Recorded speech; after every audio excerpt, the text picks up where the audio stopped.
Hello and welcome back to my channel, One Step at a Time Homestead. I'm Lucas and I'm so happy that you are here today. It has been a while since I've last posted a video, especially on gardening, um, because we were in the dead of winter and obviously there wasn't much going on in the garden. At the same time, I finished off my last gardening video saying that we are going to redesign and restructure certain things in the garden, as well as with my planning. I've got my planting schedule and calendar worked out and basically broken down on Excel a month per month. In order to basically follow a plan where I continually plant and I continually harvest as well, so that one isn't overwhelmed with the garden come harvest season. And in theory, that makes a lot of sense, but in practical life, it's been a challenge because sometimes one gets too busy and then we let certain responsibilities slip through the fingers, forget to uh, start seedlings in a tray, or we direct sow because you missed the window for your seedlings, but then we overwater the garden because it's succession planting. And so it's been a bit of a battle for me. And I decided to approach this year a bit differently because trying to follow that structure for the past 2 or 3 years didn't really work out well for me. And I'm not saying it can't work, it's saying that I'm a bit absent minded and maybe a bit neglectful to certain responsibilities. And in theory, it seems perfect, but I could never keep up to that discipline, if you want to call it a discipline, which means I never could actually measure my harvest that I really need for my family.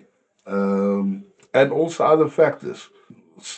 As your tomatoes mature, normally they get some blight or some disease and it spreads, and then you've got seedlings. And it just didn't work out for me.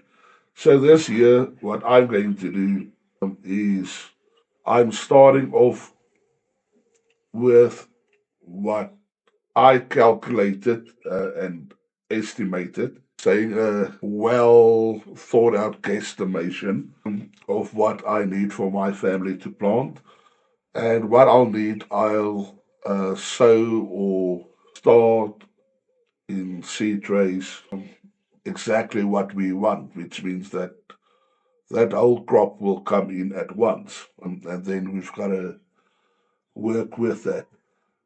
So on one end, it might be a bit more pressure, but on the other hand, it also gives me that opportunity that should I lose some plants due to pest pressure or drought or whatever the case might be, I might have a window for 2 or 3 months going on to actually fill up that space and to actually see that this amount of food of plants that I need to grow will be viable to feed my family.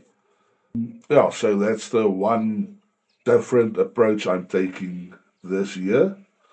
Out of hand, okay, asparagus is perennial, but it says to feed a family of four for a year, we need about 24 plants.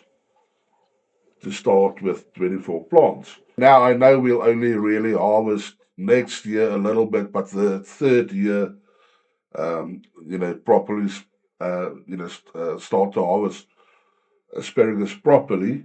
But then at least I can measure whether the 24 plants is enough for us or if it's too much. Beetroot, for instance, for a family of four, it says that we need about 45 plants. Don't really eat a lot of beetroot, so I went with the lowest suggestion of how many plants. But that again seems like quite a lot to me.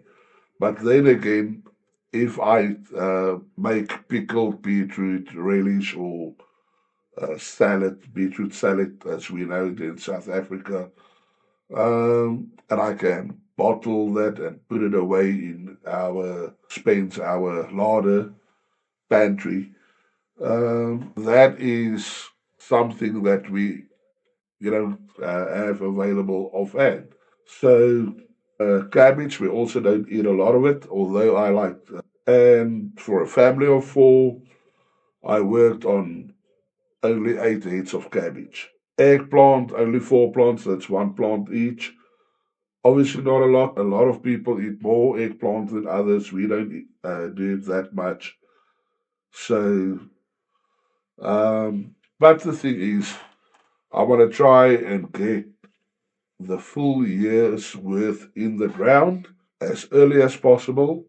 And should any of the crops fail, should I lose a plant here or there, I can actually be on top of it and start another plant in its place.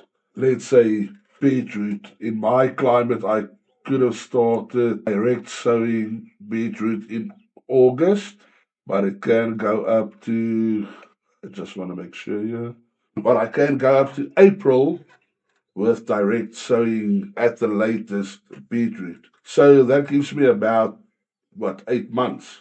8 months. So should this crop fail, I actually have enough time to actually produce the amount of crop that I require for the year. Yeah, so that is what I'm planning this year. We did make some changes to the garden as well. There was 4 raised bed gardens that actually suffered a lot of termite damage, and I broke that down. And I'm going to go with an in-ground garden. Well, 2 bigger in-ground garden beds in the place of those 4 raised bed gardens. But I am keeping 2 of the bigger raised bed gardens, and the one is what I'm starting off today, and the second one is going to be more like a herb garden. The reason for that is my herbs will be more contained in one space rather than taking over the whole garden. So that will become hopefully a dedicated herb garden bed.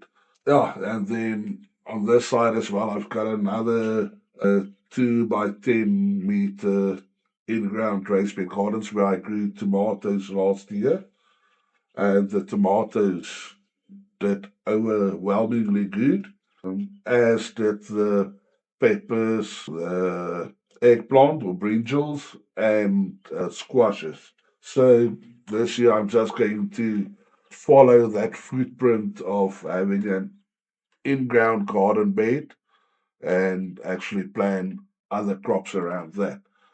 But for my August garden, okay, the asparagus will be in the greenhouse.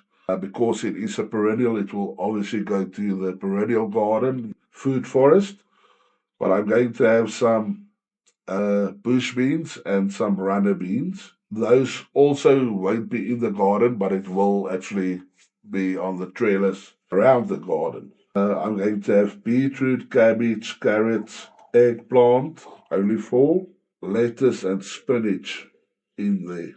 Sorry, the cabbage and the eggplant also won't be in the garden. In the garden will be the bush beans, carrots, lettuce, New Zealand spinach, parsnips, a radish, Swiss chard, and turnips. And rhubarb will also be started within the greenhouse, which will also be at the food forest or perennial garden. But it sounds a lot for that one garden bed. And that is also done on purpose because I actually want to, run a bit of an experiment on that and actually plant my raised bed gardens a bit more densely. Yeah, basically to see how that affects my produce at the end of the day. But this also came from suggestions of other gardeners, people a lot more professional than me and proficient than me, saying that planting a bit more densely or as dense as possible will give you a higher yield per square foot of your garden surface. And secondly, that it helps to suppress any weeds. Now, at the end of last season, we actually struggled quite a bit with weed pressure, and it seemed like at some places where it was planted more densely, that things actually flourished a bit more.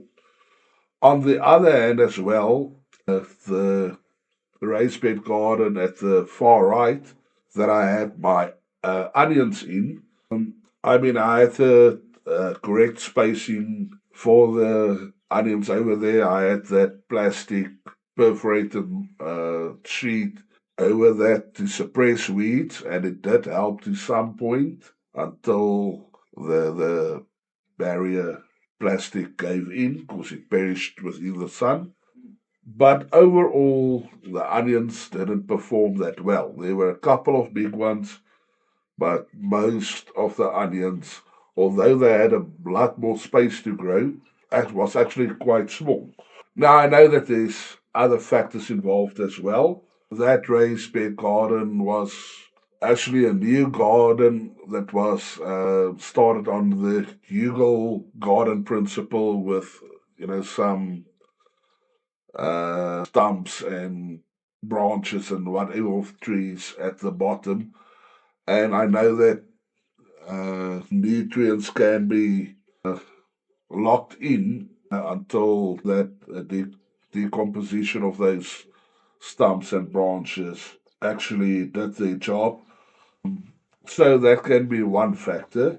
But on the other hand, we did add fertilizer during the season as well, and the onions, and it was also on a timed sprinkler irrigation system, and it still performed poorly. So yeah, I want to experiment this year and see if I get different results in this. And then there's another experiment. So there's another experiment that I want to do. This is my typical seed trays. And in these will be my cabbage, eggplant, and rhubarbs that we will start in here. However, for the direct sowing garden bed, instead of direct sowing, I am going to sow into these air containers. Now, it doesn't mean that I will, in every single cell, have a seed. For carrots, I will have in every single cell because that's enough space between the carrots. So this is a tray of 30 and having a carrot in each cell in the garden. And the reason for this is, first of all, to have a bit more of neatness, a bit more organization in my garden that I can then sow in there and have my marker next to it. Cover it with soil and have a seed per cell. If it's carrots, this one is for Swiss chard, which means every second and crisscross or going down diagonally. Every second cell will actually have a seed, so that there's ample spacing between them. And at the bottom, I actually just cut the little cross in those cells so that the roots can basically penetrate through there and into the soil. And with time, this will decompose as well. Neatness and organization is one thing, but the second part of it is to actually also help suppress any weed growth in the garden for the first bit of time that these plants actually establish themselves so it won't be overrun by weeds. And I hope that this experiment works out well because that will make life a lot more easier.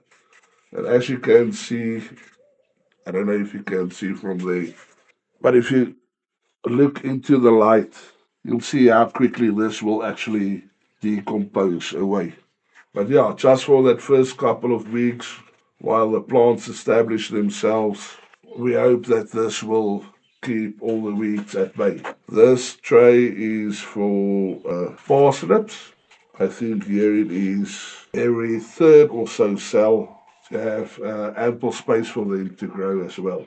So I marked everything, counted out, marked everything for the seeds, amount of seeds that I will need, and then I will lay this on top of uh, my garden soil, make sure that all the holes are filled in, put top dressing, rich compost, fine filtered compost, something, well, it is compost having nutrition, but it's going to be fine and full of peat, palm peat, and things like that, so it drains well to serve as my seed starting mix.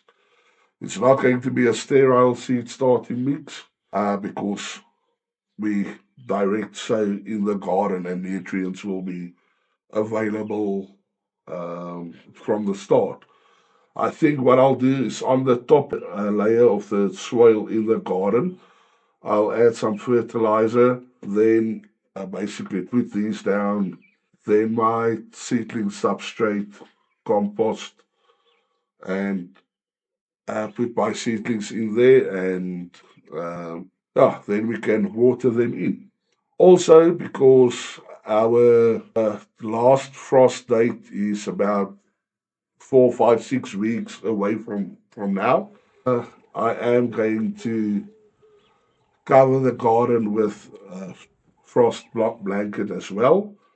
The rest of the stuff for September, I'll start my seeds in the rhubarb and asparagus and stuff like that. I'll start in my little greenhouse. Our last frost date is about, like I said, 5, 6 weeks away from now. Although a lot of information that I get is to start sowing now, especially with these early things. And I'm also going to have it on a timed sprinkler system again. So I won't I won't drop watering the garden again. Make sure that everything's going well. But let me take you outside to the garden and I'll show you what's going on there and exactly what I want to do. So here is my prepared garden bed. There is a very thin layer of uh, grass clippings as a mulch over the top soil. And what I'm going to do is just to add some fertilizer. I don't really know how much. This is organic based flower power, ideal for all ornamental flowering, including annuals, perennials, trees, shrubs, fruit trees, roses, vegetables, herbs, and basically for everything. And at the back, they say about 50 grams per large plant and 25 grams per smaller plant. So I'm not really going to measure, but I am going to distribute the fertilizer all over the bed here. I've used these for my fruit trees last season, and it actually did quite well. I also tried fertilizing the onions with it, but it didn't seem to do much for the onions last season. But let's try it like this. I know that this bed was very productive last season, so adding a bit of fertilizer can only help. Just to give you an idea, I am going to sow the seeds and everything indoors and then bring it out. But just to give you an idea of what I had in mind is to basically lay it out like that.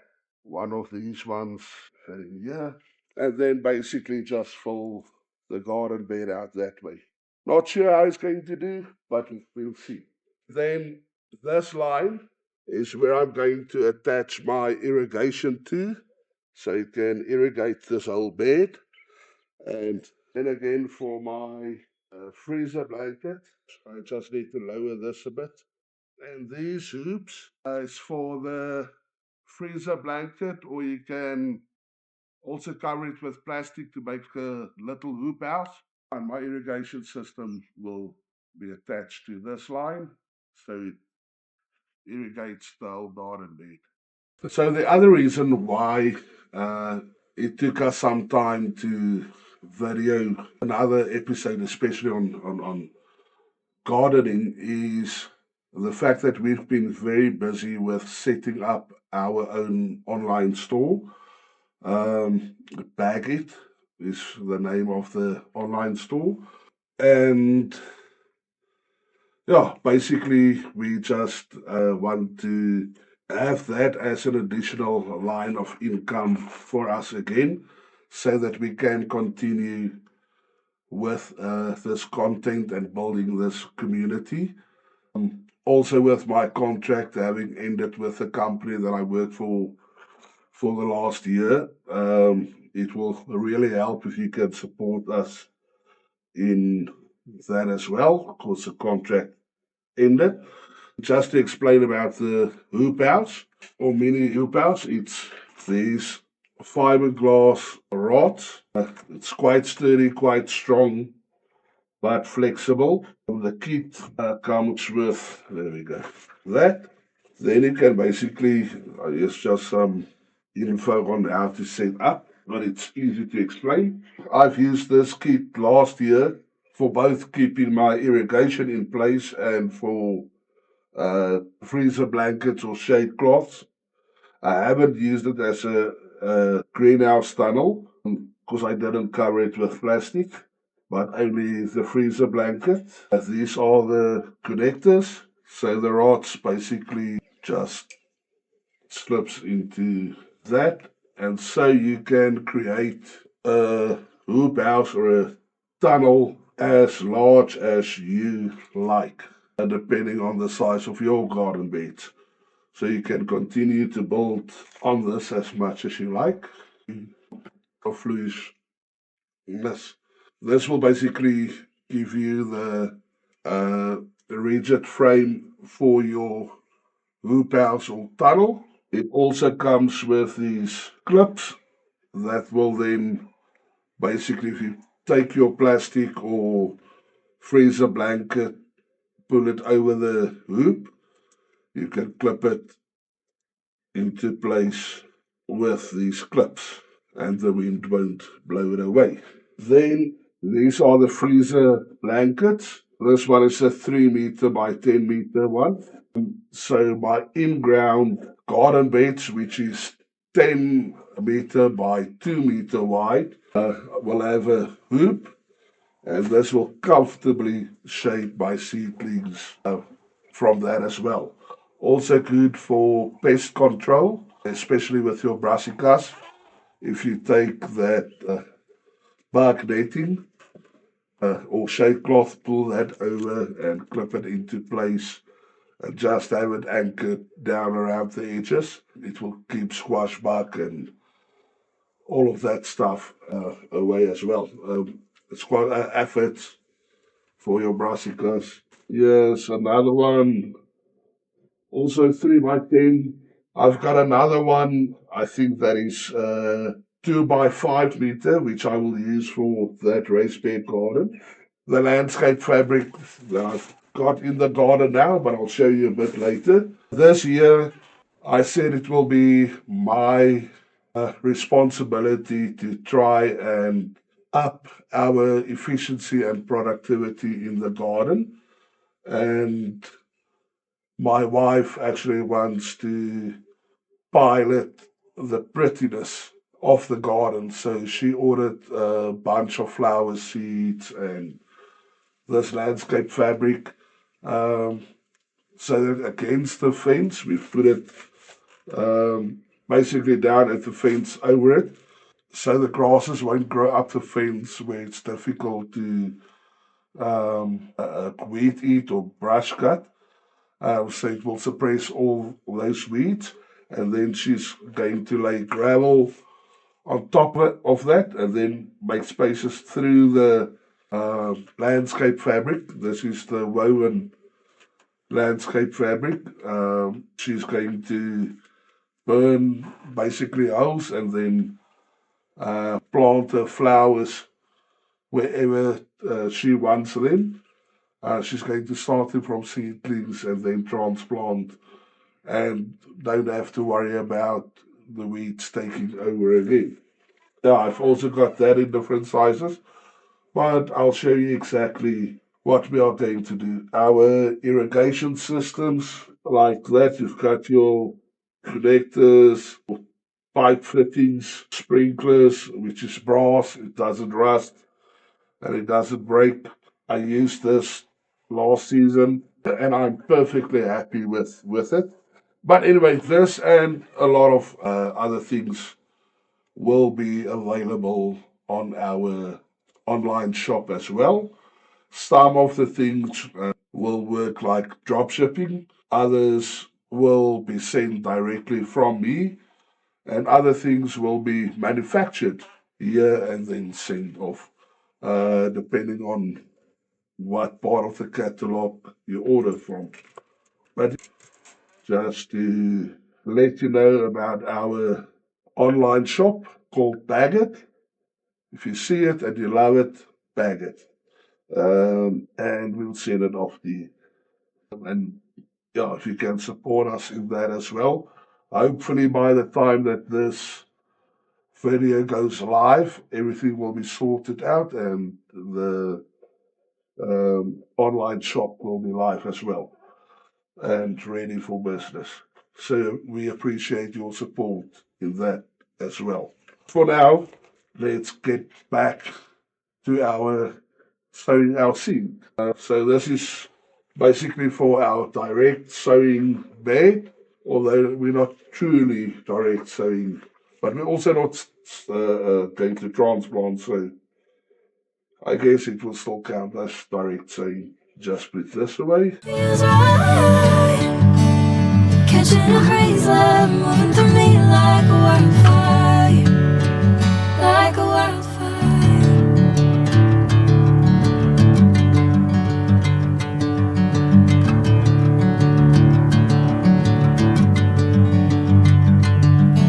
Hey, I'm never the same. Whenever you're calling my name, I'm taking my sweet time. Hey, whatever the plan, I know I'm holding the best of me out of my head. I know you always understand. Bring me into golden sunlight. If I'm going with you, I know we'll get to the other side. Sinking in and all. Okay, yeah. So I just quickly wanted to show you how our irrigation system uh, basically works. And it's set on the misting setting at the moment, and it just evenly moistens the top layer where our seeds have been sown in the bed over there.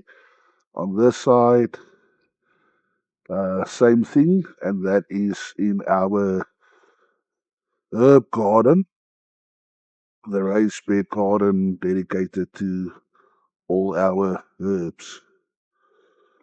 We can see cilantro already growing in there. Feels right, catching a breeze love moving through me like a wildfire, like a wildfire.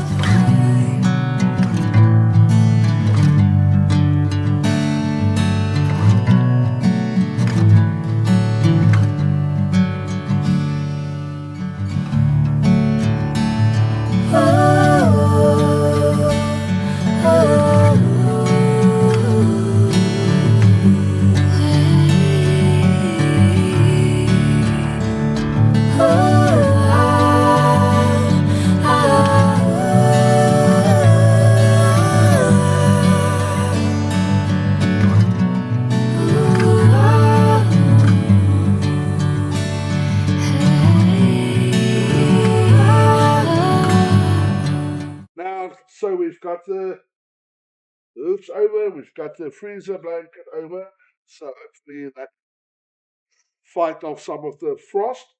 We are in the lucky position that there is, except for the cilantro, no other seeds that germinated yet. Same on that side, so everything should be safe. The only other thing that I am concerned about is our hectare. I checked it yesterday and it was still fine. But with this past week being much like a false spring, because it was quite warm, starting to blossom. And what happened last year is that it put out its blossoms, then we got a late freeze, out of all the blossoms, and the tree never had any fruits. So let me just show you here. Die boer is nog bommetjie. So here we can see that it wants to start to blossom. I think by tomorrow the blossoms will be open. That's a nice one. Where's the others that I saw just now? Dis 'n bietjie groen. O, hier is 'n mooi een. Yeah, the bottom is another one. Where is it now? There we go. And there at the top by the needle. Let me just zoom in. Yeah. Okay, yeah, there's another blossom there. And then there's, you can see the blossoms wanting to start everywhere. So, in order to protect this tree and to ensure that we, or to try and ensure that we get fruit from it this year, we are also going to cover this with a frost blanket, or at least in an extra piece of landscape fabric that we've got lying around, just to make sure that these blossoms don't freeze. I'll check now what's the best, because I want to keep the other freezer blankets for the in-ground beds. Yeah. See what I've got available just to protect this tree. The other trees seem fine. They're not in blossom yet. Although I see this apple tree is also just starting, but it's still ways away. This one still seems fine. So we quickly covered that nectarine tree with some leftover landscape fabric that we've got, the woven landscape fabric, and it's only to basically keep it from frosting the little blossoms that the tree started producing. Um, and by doing that, hopefully, we'll enjoy some nectarines later this summer as well.